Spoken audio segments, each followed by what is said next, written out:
স্কুলের laboratory, canteen বা অন্য কোনো এলাকায় যদি গ্যাস লিক থেকে ভয়াবহ আগুন লেগে যায়, তবে আমাদের প্রথম এবং সবচেয়ে গুরুত্বপূর্ণ কাজ কি? তা হল আগুনের জ্বালানি উৎস অর্থাৎ গ্যাসের মেইন সাপ্লাই লাইন তাৎক্ষণিকভাবে বন্ধ করে দেওয়া। আগুন লাগার পর এই কাজটি যত দ্রুত করা যায়, ততই হতাহতের ঝুঁকি এবং সম্পত্তির ক্ষতি কমানো সম্ভব। কিন্তু একটি মারাত্মক ডিজাইন ত্রুটি হল, যদি গ্যাসের মেইন শাট অফ ভাল্বটি আগুনের উৎসের যেমন ল্যাবের ভেতরেই খুব কাছাকাছি বা তার ভেতরেই থাকে, তবে সেই ভয়ঙ্কর পরিস্থিতিতে কে নিজের জীবন বিপন্ন করে ভাল্বটি বন্ধ করতে যাবে? উত্তর হল কেউ না। এটি একটি উচ্চ ঝুঁকি।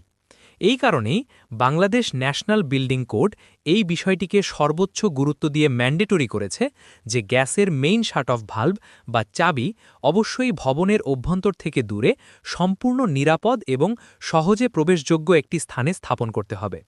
এর মূল উদ্দেশ্য হল বিপদ দেখলে বা আগুন লাগার ঘটনা ঘটলে কোনো ব্যক্তিকে বিপদের মুখে না ফেলেই যেন ভবনের বাইরে থেকেই গ্যাসের মূল সাপ্লাই লাইন সম্পূর্ণভাবে অফ করে দেওয়া যায়, যাতে আগুন আর ছড়িয়ে পড়তে না পারে।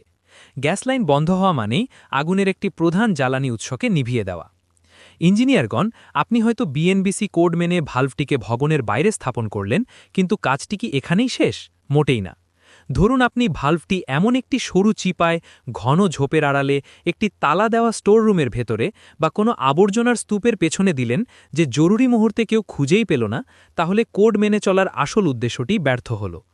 কোড এখানে একটি অত্যন্ত গুরুত্বপূর্ণ নির্দেশনা দেয়: কনসপিকিউয়াস মার্কিং এবং অ্যাক্সেসেবল লোকেশন।